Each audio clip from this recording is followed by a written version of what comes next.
దేవుని మాటలు మీకు వినిపించాలని, ఆయన సత్య సువార్తను మీతో వినిపించాలని దేవుని కృపను బట్టి మీ మధ్యకు రావడం జరిగింది.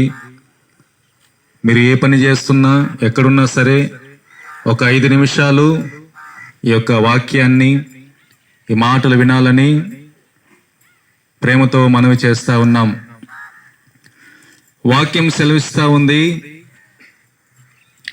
పాపులను రక్షించుటకు క్రీస్తు యేసు ఈ లోకమునకు వచ్చెను. యేసు క్రీస్తు వారు ఈ లోకానికి ఎందుకు వచ్చారంటే, పాపులను రక్షించడానికి ఈ లోకానికి యేసు క్రీస్తు వారు వచ్చారు.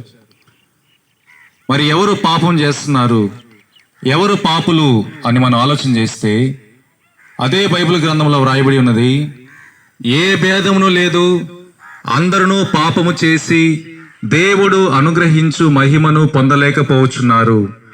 అంటే వయస్సుతో సంబంధం లేకుండా ఈరోజు అన్ని రకాల వయస్సు వారు పాపం చేస్తున్నారు. చిన్న దొంగతనం చేసినా అది పాపమే, చిన్న అబద్ధం చెప్పినా అది పాపమే, చిన్న బూతు మాట మాట్లాడినా అది పాపమే, చేయకూడదని తెలిసింది చేసినా అది పాపమే. కాబట్టి ఈరోజు అన్ని రకాల వయస్సు వారు పాపం చేస్తూ పాపములోనే బ్రతుకుతున్నారు. చదువుకున్న వాళ్ళు పాపం చేస్తున్నారు, చదువు లేని వాళ్ళు పాపం చేస్తున్నారు, పేదవారు పాపం చేస్తున్నారు, ధనవంతులు పాపం చేస్తున్నారు, నల్లవారు పాపం చేస్తున్నారు, తెల్లవారు పాపం చేస్తున్నారు, స్త్రీలు పాపం చేస్తున్నారు, పురుషులు పాపం చేస్తున్నారు, నపుంసకులు పాపం చేస్తున్నారు, చిన్నపిల్లలు పాపం చేస్తున్నారు, పెద్ద వయసులో ఉన్న వాళ్ళు సైతం పాపం చేస్తున్నారు. కాబట్టి ప్రియులారా, పాపం అనేది వయసుతో సంబంధం లేకుండా అందరూ ఈ రోజున పాపం చేస్తూ జీవిస్తూ ఉన్నారు. మరి పాపం చేస్తూ చనిపోతే, పాపములో ఉండి మరణిస్తే ఆ వ్యక్తి యొక్క ఆత్మ ఎక్కడికి వెళ్ళుచున్నది అని మనం ఆలోచన చేస్తే, అదే వాక్యంలో రాయబడి ఉంది, ఒక వ్యక్తి పాపం చేస్తూ చనిపోతే, పాపంలో ఉండి చనిపోతే అతని ఆత్మ నిత్య నరకానికి వెళ్ళుచున్నది అని వాక్యంలో ఉన్నది. కాబట్టి అలాంటి నిత్య నరకానికి వెళ్లకుండా నిత్య జీవాన్ని స్వతంత్రించుకోవడానికి, పాపములో నుండి రక్షించడానికి, పాపం అనేటువంటి ఆ యొక్క ఊపిలో ఉన్నటువంటి మనుషుల్ని లేవనెత్తడానికి, నిత్య జీవాన్ని ఇవ్వటానికి యేసుక్రీస్తు వారు 2024 సంవత్సరాల క్రితము ఈ లోకానికి వచ్చారు. యేసుక్రీస్తు వారు ఎందుకు వచ్చారంటే, పాపులను రక్షించుటకు. యేసుక్రీస్తు వారు ఆస్తి అంతస్తులు సంపాదించుకోవడానికి ఈ లోకానికి రాలేదండి. యేసుక్రీస్తు వారు పేరు ప్రఖ్యాతులు సంపాదించుకోవడానికి ఈ లోకానికి రాలేదు. యేసుక్రీస్తు వారు ఒక మతాన్ని స్థాపించడానికి ఈ లోకానికి రాలేదు. యేసు ప్రభు వారు ఎందుకు వచ్చారంటే, పాపులమైన మన కొరకు, పాపములో బ్రతుకుతున్న వ్యక్తులు పాపములో నుండి రక్షించాలని యేసుక్రీస్తు వారు ఈ లోకానికి వచ్చారు. యేసు ప్రభు వారు ఏ ఒక్క కులానికో దేవుడు కాదు, యేసుక్రీస్తు ఏ ఒక్క మతానికో దేవుడు కాదు, యేసుక్రీస్తు ఏ ఒక్క జాతికో దేవుడు కాదు. వాక్యం సెలవిస్తా ఉంది, యేసుక్రీస్తు అందరికీ ప్రభువు. ఈ సమస్త మానవాళికి, ప్రపంచంలో ఉన్నటువంటి ప్రతి మనిషికి యేసుక్రీస్తు వారు దేవుడై ఉంటున్నారు. అది వాక్యంలో రాయబడి ఉన్నది. కాబట్టి పాపములో ఉండి చనిపోయినప్పుడు, పాపము చేస్తూ చనిపోతున్నప్పుడు మనిషి ఆత్మ నిత్య నరకానికి వెళుచున్నది కనుక ఆ నిత్య నరకం నుండి తప్పించడానికి యేసుక్రీస్తు వారు ఈ లోకానికి వచ్చారు.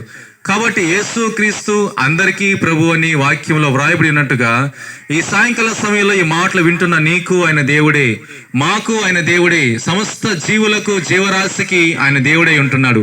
కాబట్టి యేసు ప్రభువుని నమ్ముకున్నప్పుడు పాపములో నుండి మనల్ని తప్పించి స్వర్గానికి, ఆ పుణ్యలోకానికి, నిత్య జీవానికి దేవుడు మనలందరినీ వారసులుగా చేయటానికి ఆయన మనస్సు కలిగిన దేవుడై ఉంటున్నాడు.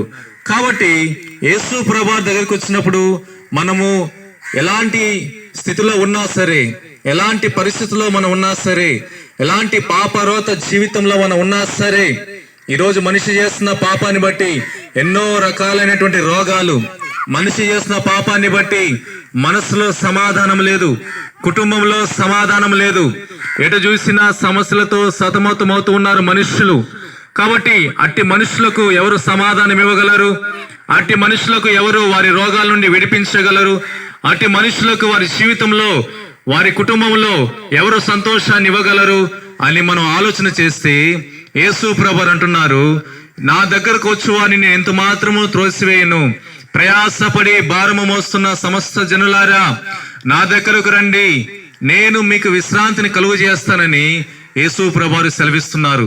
ఈరోజు మనిషి అనేక రకాలైనటువంటి భారాలు మోస్తున్నాడండి.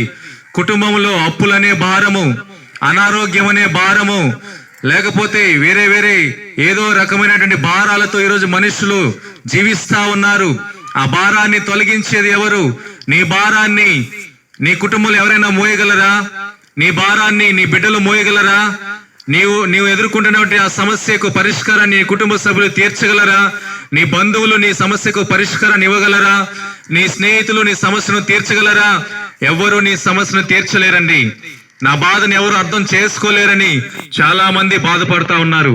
అయితే ఎవరు అర్థం చేసుకున్నా చేసుకోకపోయినా నిన్ను ప్రేమిస్తున్న దేవుడు యేసు క్రీస్తు నీ బాధను అర్థం చేసుకొని నీ ప్రతి సమస్యను తొలగించి నీ జీవితంలో సంతోషము, సమాధానము, నీ శరీరానికి ఆరోగ్యము, నీ కుటుంబంలో సమాధానము, నీకు నీ కుటుంబానికి క్షేమము దేవుడు అనుగ్రహిస్తాడు.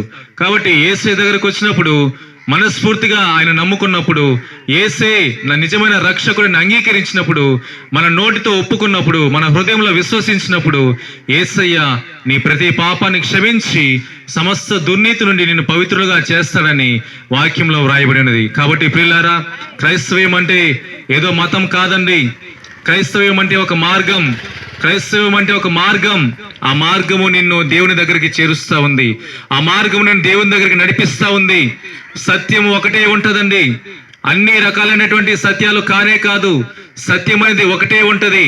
ఆ సత్యాన్ని ఎప్పుడైతే మానవుడు గ్రహిస్తాడో ఆ సత్యము నిన్ను నిజ దేవుడి దగ్గరికి నడిపిస్తా ఉంది. కాబట్టి దేవుడు సమాధానం ఇవ్వాలని, మీ జీవితంలో సంతోషం ఇవ్వాలని, మీ సమస్యకు పరిష్కారం ఇవ్వాలని దేవాతి దేవుడు ఈ సాయంకాల సమయంలో ఇష్టపడుతున్నాడు. నీవిచ్చేటువంటి ధనము ఆయనకు అవసరం లేదు. నీ బంగారము, నీ వెండి, నీ ఆస్తి, నీ సంపద ఏది కూడా దేవుడికి అవసరం లేదు. మరి ఆయన ఏం కోరుకుంటున్నాడంటే నీ మనస్సును, నీ హృదయాన్ని దేవుడు కోరుకుంటున్నాడు. ఆ హృదయాన్ని దేవుడికి ఇస్తే, దేవా నా హృదయంలోనికి రండి అని దేవుణ్ణి ఆహ్వానిస్తే, ఈ సాయంకాల సమయంలో దేవుడు నీ హృదయంలోనికి రావటానికి ఆయన ఇష్టపడుతున్నాడు. దేవుడు ఏ హృదయంలోనికి వస్తాడో ఆ హృదయంలోనికి నెమ్మది, దేవుడు ఏ హృదయంలో ఉంటాడో ఆ హృదయంలో మనశ్శాంతి, దేవుడు ఏ హృదయంలో నివసిస్తాడో ఆ హృదయంలో ఎలాంటి కల్మషం ఉన్నా కల్మషం తొలగిపోతుంది. కాబట్టి ప్రియులారా, ఈ కొద్ది మాటలు మీరు దయచేసి అంగీకరించండి. మీరు ఎక్కడున్నా సరే మీ మనసులో యేసయ్యను తలుచుకుంటే, యేసయ్య దగ్గరకు మీరు రాగలిగితే, యేసయ్య నాకు ఈ కష్టం ఉంది, యేసయ్య నాకు ఈ సమస్య ఉంది, నా సమస్యను ఎవరూ పట్టించుకోవట్లేదు, ఎవరికి నా సమస్యను చెప్పుకోలేకపోతున్నానయ్యా అని యేసయ్యను మీరు ప్రార్థన చేస్తే, యేసయ్యకు మీ సమస్యలు చెప్పుకుంటే ఆయన మీ సమస్యలన్నీ తీర్చి మీకు సంతోషాన్ని ఇస్తాడు. మీ జీవితంలో అద్భుతాలు చేస్తాడు, ఆశ్చర్య కార్యములు చేస్తాడు. ఎవ్వరూ ఈ లోకంలో ఇవ్వలేని సంతోషాన్ని యేసు ప్రభువు నీకు ఇవ్వడానికి ఆయన సిద్ధంగా ఉన్నాడండి. కాబట్టి ఈ మాటలు దయతో అంగీకరించండి. మిమ్మల్ని అందరినీ కూడా దేవుడు సర్వ సమృద్ధిగా దీవించును గాక. మరలా మీ దేవుని చిత్తమైతే మరొకసారి మీ దగ్గరకు రావడానికి దేవుడు మమ్మల్ని అందరినీ నడిపిస్తాడు. కాబట్టి అంతవరకు దేవుని మహాకృప మీకు అందరికీ తోడుగా ఉండి నడిపించును గాక.